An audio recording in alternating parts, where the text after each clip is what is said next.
नमस्कार, बहुत स्वागत है। आप देख रहे हैं 10 का पंच। मैं हूं आपके साथ सुहेल खान। शुरुआत करेंगे दिल्ली की खबर के साथ, जहां इंडिया गेट पर नेताजी सुभाष चंद्र बोस की प्रतिमा लगने जा रही है। कल पीएम नरेंद्र मोदी होलोग्राम का अनावरण करेंगे। खबर यह भी है कि अब से हर साल पराक्रम दिवस के रूप में बोस की जयंती मनाई जाएगी। सुभाष चंद्र बोस की ग्रेनाइट की मूर्ति बनाई जा रही है। जब तक ये पूरी नहीं होती तब तक उस मूर्ति की जगह होलोग्राम प्रदर्शित किया जाएगा और कल इस होलोग्राम का अनावरण पीएम मोदी करने जा रहे हैं।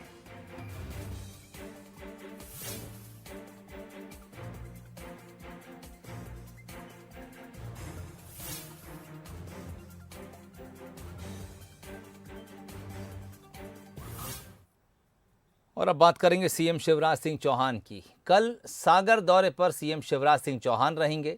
इस दौरान वह बीजेपी की बूथ विस्तारक कार्यक्रमों में शामिल होंगे। मध्य प्रदेश में बीजेपी बूथ विस्तारक कार्यक्रम चला रही है। सीएम शिवराज सिंह चौहान इसी सिलसिले में कल सागर दौरे पर रहेंगे। दोपहर 12 बजे वो देवरी विधानसभा के ग्राम बसा जाएंगे। यहां बूथ नंबर 59 में पहुंचकर दुर्गा माता मंदिर के दर्शन करेंगे। इसके बाद 12:30 बजे बूथ समिति की बैठक में शामिल भी होंगे। दोपहर 2 बजे का समय ग्राम बसा में लोगों से बातचीत का रहेगा। संपर्क करेंगे वो तमाम वहां के गांव वालों से और दोपहर 3 बजे हितग्राहियों से सीएम शिवराज सिंह चौहान संवाद भी करेंगे।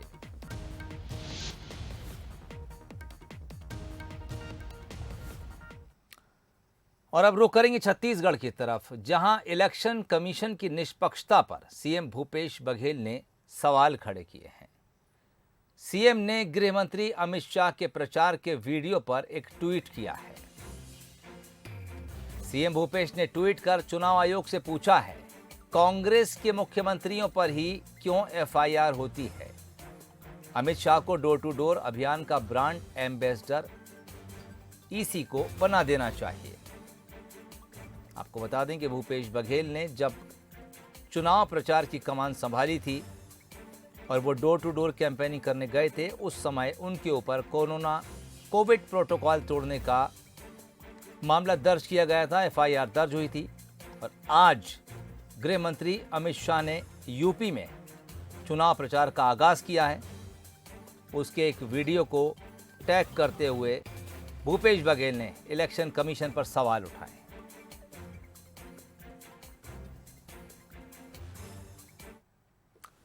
अगली खबर भी रायपुर से है। मंत्री उमेश पटेल को जिम्मेदारी सौंपी गई है। अब वो छत्तीसगढ़ रोजगार मिशन के कार्यकारी अध्यक्ष भी होंगे।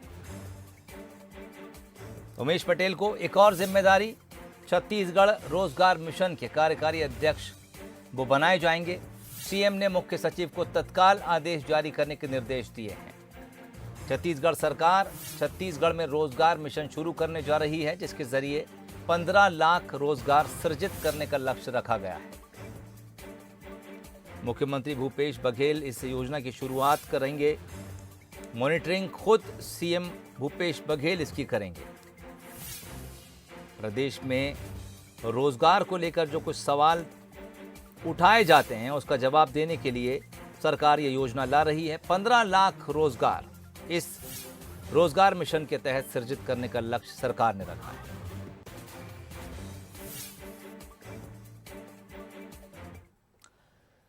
छत्तीसगढ़ में सरकार ने किसानों को एक बड़ी राहत दे दी है। सरकार अब न्यूनतम समर्थन मूल्य पर 7 फरवरी तक धान की खरीदी जारी रखेगी। मुख्यमंत्री भूपेश बघेल ने धान खरीदी की समय सीमा 1 सप्ताह तक आगे बढ़ाने की घोषणा की है। पहले सरकारी खरीदी की आखिरी तारीख 31 जनवरी थी। मुख्यमंत्री ने कहा कि धान बेचने के लिए किसानों को चिंता करने की जरूरत नहीं है। खरीदी की समय सीमा बढ़ाई गई है। मुख्यमंत्री की इस घोषणा से किसानों को बड़ी राहत मिली है। पिछली 2 बरसातों में धान के भीग जाने की वजह से बहुत से किसान अपना धान तय सीमा में नहीं बेच पा रहे थे। वहीं बरसात की वजह से सरकारी खरीदी भी कई दिनों प्रभावित रही। ऐसे में धान बेचने के लिए तैयार किसानों का इंतजार बढ़ गया।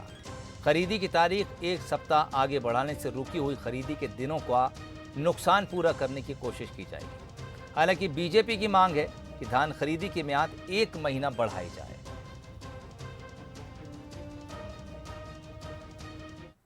इस साल हमारा लक्ष्य 1,05,00,000 मीट्रिक टन धान खरीदी का है।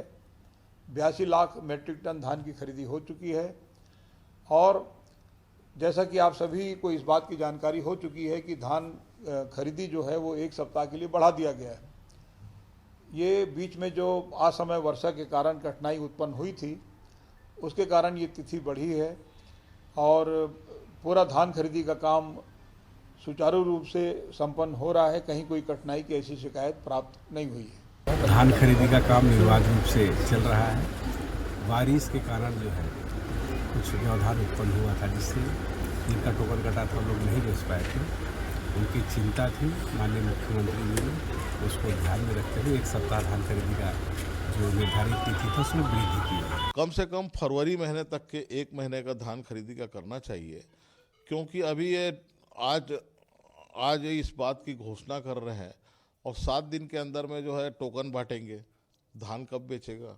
ऐसी स्थिति के अंदर में सरकार को जो है तत्काल 1 महीने की घोषणा करना चाहिए। जिनका धान खराब हुआ है वो भी धान खरीदेगी क्या, जिनका बहुत ज़्यादा धान खराब हो गया है तो उसको क्या मुआवजा देगी, उस धान का क्या होगा।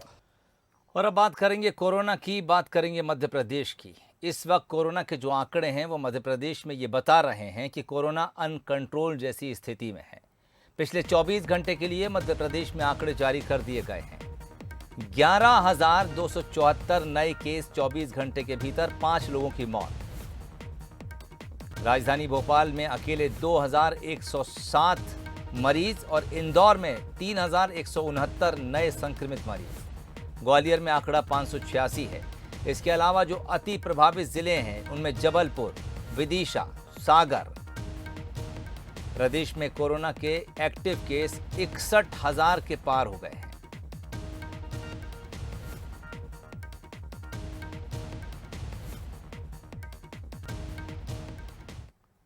और अब बात करेंगे छत्तीसगढ़ की, जहां एक दिन में 11 मौतें कोरोना से दर्ज की गई हैं। पिछले 24 घंटे के आंकड़े छत्तीसगढ़ में जारी कर दिए गए हैं। 11 मौतें। इसके अलावा 5,661 नए केस सामने आए हैं। पिछले 48 घंटे के लिए, माफ कीजिए, पिछले 24 घंटे में 48,000 से ज़्यादा लोगों की टेस्टिंग की गई थी और इसके मुताबिक जो पॉजिटिव लोग आए हैं, कोरोना संक्रमण दर 11% से ऊपर बताई जा रही है। रायपुर में अकेले 1,789, दुर्ग में 690, रायगढ़ में 390 मरीज मिले हैं। बिलासपुर में 331 और राजनांदगांव में 222 नए मरीज सामने आए हैं। प्रदेश में इस वक्त एक्टिव केस की तादाद 31,000 के पार निकल गई है। संक्रमण दर 11% से ऊपर है। 5,000 के ऊपर नए मरीज आए हैं। 5 लोगों की मौत भी छत्तीसगढ़ में दर्ज की गई है। 24 घंटे के भीतर के ये आंकड़े हैं।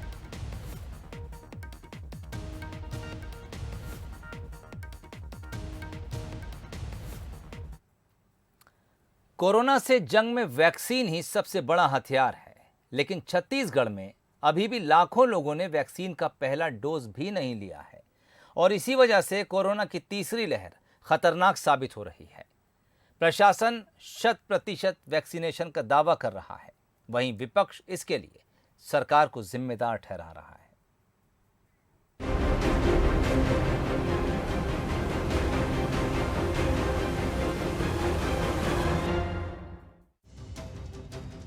छत्तीसगढ़ में कोरोना की तीसरी लहर अब तक 84 लोगों की जान ले चुकी है।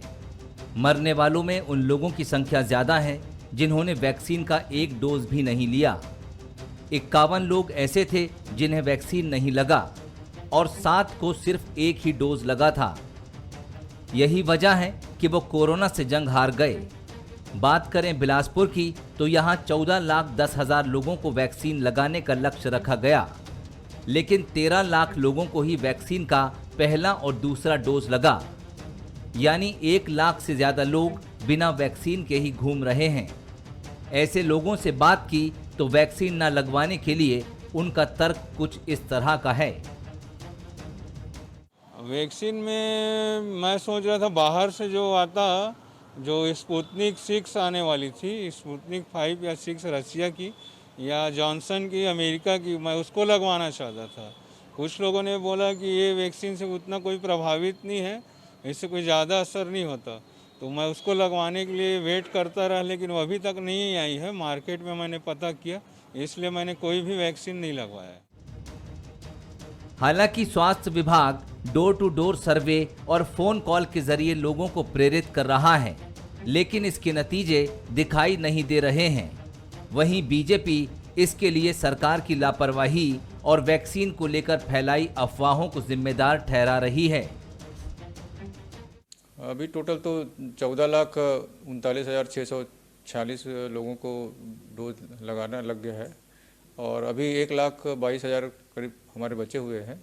उसके लिए हम कोशिश कर रहे हैं, कॉलिंग कर रहे हैं लोगों को, उनके नंबर ले लिए गए हैं और हमारी टीम लगी हुई है, कॉन्टैक्ट ट्रेसिंग टीम, जो उनसे कांटेक्ट कर करके उनको वैक्सीनेशन के लिए ये प्रोत्साहित कर रही है।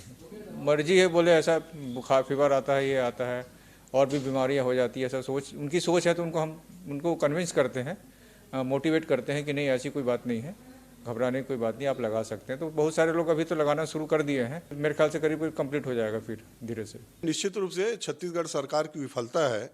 अभी मैं कल ये स्वास्थ्य विभाग का आंकड़ा देख रहा था कि अभी पिछले लगभग 18 दिनों में, अभी तीसरी लहर जो अभी चल रही, इसमें लगभग 84 लोगों के छत्तीसगढ़ में मृत्यु हुई है और उसमें अधिकृत रूप से जो बयान जारी हुआ है 51 ऐसे लोग हैं जिनको पहली बार भी वैक्सीनेशन नहीं लगा था और 7 लोग ऐसे थे उसमें से जो पहला डोज लिए थे, दूसरा डोज नहीं ले पाए थे। लगभग 84 में 60 ऐसे लोग थे जिनका वैक्सीनेशन नहीं होने के कारण डेथ हुई है। सरकार ने जो शुरू में भ्रम की स्थिति पैदा की थी वैक्सीनेशन के कारण, आज भी छत्तीसगढ़ उसका खामियाजा भुगत रहा है। छत्तीसगढ़ में कोरोना की तीसरी लहर खतरनाक होती जा रही है, लेकिन इसके बावजूद वैक्सीनेशन की रफ्तार संतोषजनक नहीं है। 84 लोगों की मौत ने सरकार की चिंता बढ़ा दी है। वहीं उन लोगों के लिए भी खतरा ज्यादा है जो अभी भी वैक्सीन लगवाने से कतरा रहे हैं। उमेश मौर्य, बंसल न्यूज, बिलासपुर। खबरें अभी और भी हैं, लेकिन फिलहाल यहां पर रुकेंगे एक बहुत छोटे से ब्रेक के लिए।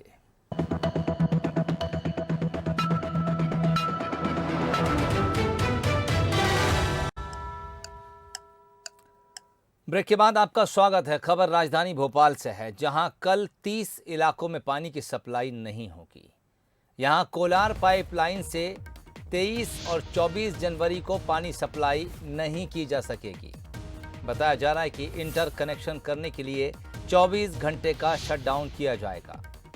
इब्राहिमपुरा, किन्नौरी समेत पुराने शहर के 30 इलाकों में कल कोलार का पानी नहीं पहुंचेगा। हालांकि नगर निगम वैकल्पिक व्यवस्था बना रही है। खबर है कि टैंकरों के जरिए पानी इन इलाकों में सप्लाई किया जाएगा।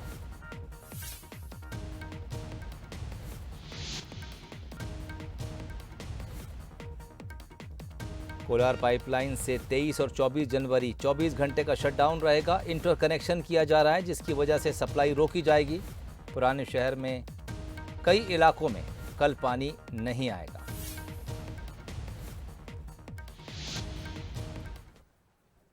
खबर बेमेतरा से है, जहां बोलेरो गाड़ी से विस्फोटक का जखीरा बरामद किया गया है। यहां एक गाड़ी के भीतर से 44 बॉक्स विस्फोटक जब्त किया गया है।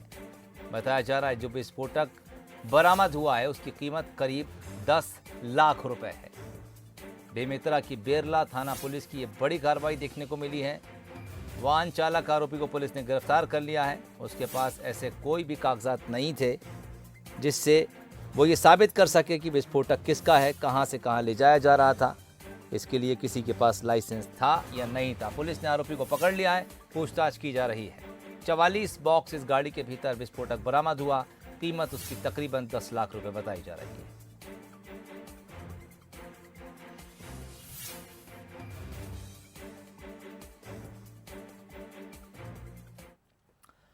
अगली खबर बिलासपुर से है, जहां कांग्रेस नेता टाकेश्वर पाटले के घर 13 जनवरी को हुई डकैती के मामले में पुलिस ने 4 आरोपियों को गिरफ्तार कर मामले का खुलासा कर दिया है। इस मामले में 6 आरोपी अभी भी फरार बताए जा रहे हैं। पुलिस के मुताबिक मुख्य आरोपी जेल भेजे जाने से नाराज था। उसी ने कांग्रेस नेता से बदला लेने ओडिशा से डकैतों को बुलाकर डकैती कराई। पुलिस ने डकैतों से 5 मोबाइल, 1 कट्टा, 1 पिस्टल, 5,000 रुपये नकद जब्त किए। आपको बता दें कि दर्री घाट में रहने वाले कांग्रेस के जिला सचिव टाकेश्वर पाटले के घर बीते 13 जनवरी को डकैती हुई थी। दिन दहाड़े घर में घुसे 7 डकैतों ने बंदूक और चाकू की नोक पर 2.5 लाख नगद, 3 लाख के गहने लूटे थे। पुलिस सीसीटीवी और कॉल डिटेल के आधार पर आरोपियों तक पहुंची और पूरे मामले का खुलासा कर दिया है। 7 और अन्य धाराओं में इसको जेल भेजा गया था। ये इसने कुछ समय जेल में काटा भी उसकी वजह से, ज़मीन विवाद के चलते। और वहीं पे इसकी मुलाकात हुई थी रमज़ान नाम के एक व्यक्ति से। जब ये जेल से छूट के आया तो उसके बाद ये लोग दोबारा मिले, तो उसके मन में एक तो बदला लेने के भावना से भी और लूट के मतलब हिसाब से भी, पैसे के लालच में भी इसके मन में ये बात आई। और फिर रमज़ान के साथ मिलके डकैती का एक प्लान बना। घटना के बाद ये लोग बसना गए, वहाँ पे 1-2 दिन रुके, जंगल क्षेत्र में रुके और फिर वहाँ से सब लोग अलग अलग हो गए। अभी 6 आरोपियों की हमको और तलाश है। आरोपियों से अभी 1 कट्टा, 1 राउंड के साथ और 1 पिस्टल बरामद हुई है। अगली खबर निवाड़ी से है, जहां राशन वितरण को लेकर ग्रामीणों ने जाम लगा दिया। यहां राशन वितरण में की जा रही लापरवाही को लेकर ग्रामीण खासे नाराज थे। पावर हाउस तिगड्डा की सड़क पर नाराज ग्रामीणों ने जाम लगाया। हालांकि मौके पर पहुंची पुलिस ने समझाइश देकर जाम खुलवा दिया। टेहरका में पीडीएस दुकान का ये मामला है, जहां से राशन न मिलने को लेकर ग्रामीण नाराज थे, उन्होंने जाम लगा दिया। सरकारी राशन दुकान में गड़बड़ी का आरोप लगाते हुए गुस्साए लोगों ने सड़क पर जाम लगाया। हालांकि पुलिस ने ये जाम खुलवा दिया है। ग्रामीणों का आरोप है कि राशन वितरण में गड़बड़ी की जा रही है।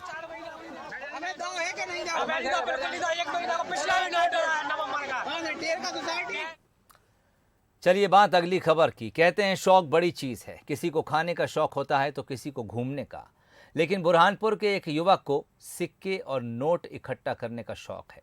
4 साल से शौक का ये सफर जारी है और वो अभी तक 1.5 लाख से ज्यादा सिक्के और नोट्स का कलेक्शन कर चुके हैं। पंजी, दस्सी, चवन्नी और अठन्नी, ये सिक्के नई पीढ़ी के लिए सिर्फ किताबों में हैं, लेकिन बुरहानपुर के आकाश माहेश्वरी पुराने सिक्कों और नोट्स के जरिए लोगों को इनसे रूबरू भी करा रहे हैं।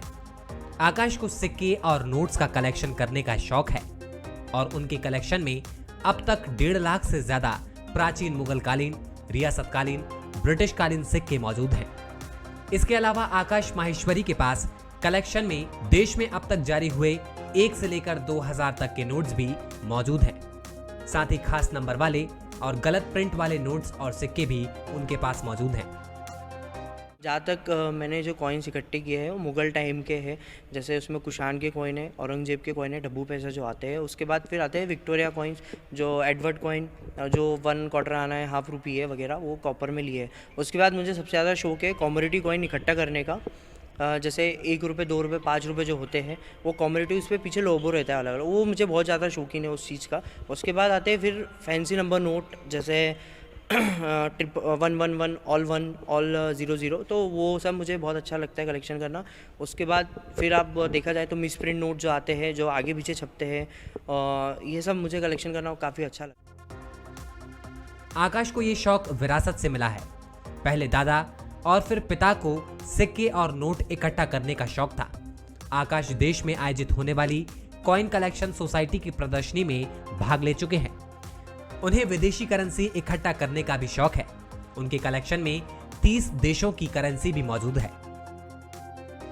ये शौक इस तरह कि पहले मेरे ये दादाजी ने कलेक्शन किया था डब्बू पैसों का। उसके बाद फिर ये मेरे पिताजी ने, मेरे पापा जी जो, उन्होंने संभाला। फिर मैंने उन्हें देखा कि ये चीज़ क्या है, मैंने उनको समझा, थोड़ा देखा, पढ़ा कि होता क्या है। फिर मैंने इसका नॉलेज लिया। इसका नॉलेज लेते लेते फिर मैंने इसका बहुत सारा कलेक्शन करना चालू कर दिया। भैया काफ़ी ज़्यादा कलेक्शन है। नाम जैसे टोकन्स भी मेरे पास काफ़ी है, कॉमोडिटी कॉइन भी बहुत है और अच्छा कलेक्शन है। जी, मैं अपने भारत में जैसे अभी लखनऊ में, कलकत्ता, अहमदाबाद, मुंबई और हैदराबाद में मैं एग्जीबिशन लगा चुका हूँ। अभी आगे और जैसा भी आता है मैं लगाऊंगा। आकाश का ये सफर आसान नहीं था। शुरुआत में लोगों ने पागल कहकर भी मजाक उड़ाया, लेकिन वो जुनून ही था कि कदम रुके नहीं और आज वही लोग उसके पास देश और दुनिया की करेंसी देखने पहुंचते हैं। गोपाल देवकर, बंसल न्यूज, बुरहानपुर। इस रिपोर्ट के साथ ही बुलेटिन में फिलहाल इतना ही।